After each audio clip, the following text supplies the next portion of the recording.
Hi, this is Jamie Leija for Scrapbook Circle. This month I thought I'd do something a bit different and show you how I finish my pages. So this is me really quickly showing you what I started out with. So I kind of have the basic foundation for the majority of my pages, and I just wanted to go through how I went about finishing them. So this was one of the first pages that I put together, and it was shared on the Scrapbook Circle blog earlier this month. And my challenge was to create on an angle. So I angled all of this paper across an 8.5 by 11 sheet of cardstock, and then I'm just finishing it off with my photo and a couple of different embellishments. So initially I put, not initially, but the first thing that I did was add this great 3x4 card behind my photo, which is also printed at 3x4 and has a little bit of a white border.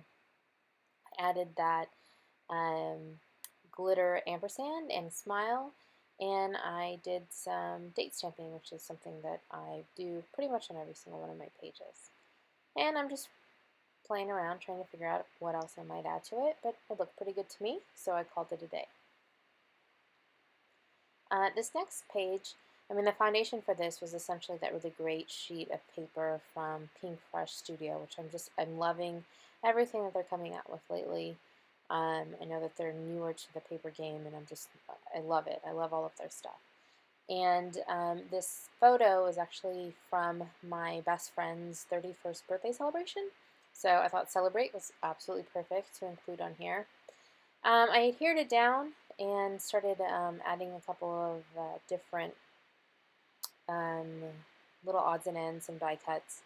And then you'll see me peeling up to Celebrate because I didn't like how it was just kind of hanging out there in space. And so here I am trying to, you know, play with the details a bit more, but really figure out how I was going to anchor that Celebrate down because I thought it looked really cool there. I thought it filled in some of the negative space in my photo really well. But I'm just flipping through my options trying to figure out what I can do. And so I ended up peeling it up and adding some white acrylic paint. Yep, added the paint directly to my photo there and figured that was too big a gamble, so I added it to my little plastic container there, and I'm just smushing it all over the photo and a bit into the pattern paper, and I like that it's kind of hanging off the side there. There was a pretty linear layout with this really cool grid, and I wanted to add some movement and you know play a little bit with the straight lines and adding the white acrylic paint I think was a perfect backdrop for this Celebrate glitter um, title.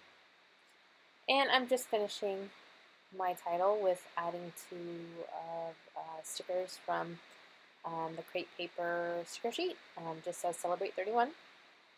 And here, that was me checking the date that before I stamped it there underneath the Celebrate. I cross-reference my dates with my iPhone all the time.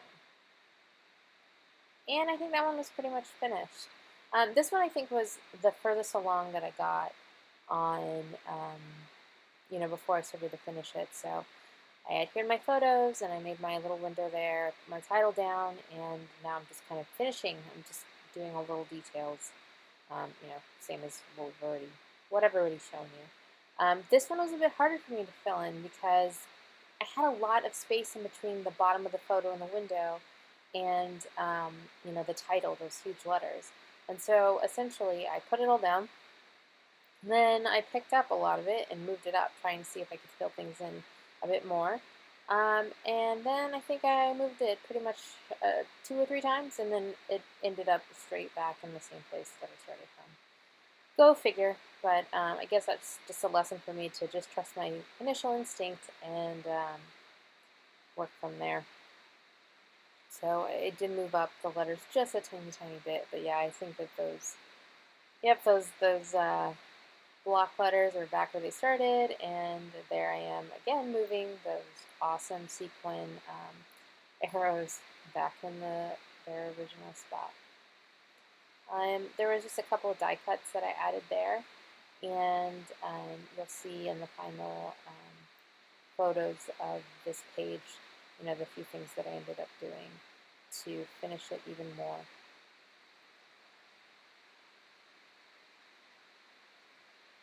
Yeah, I mean, I had a lot of trouble with this page. Oh, sorry. So here we go. These are the final pages. I don't think that anything really changed from what you saw here. I think the only thing that I added was all of the siblings' names, and it was done. And this, I added one of the puppy stickers from Pink Fresh Studio, and I stamped Catnap, and I think that was the final finishing touches, the things you didn't see in the video.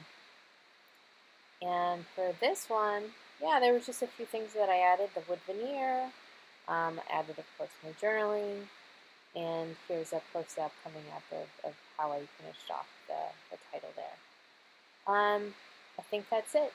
Thank you so much. I hope you enjoyed getting more insight into my process.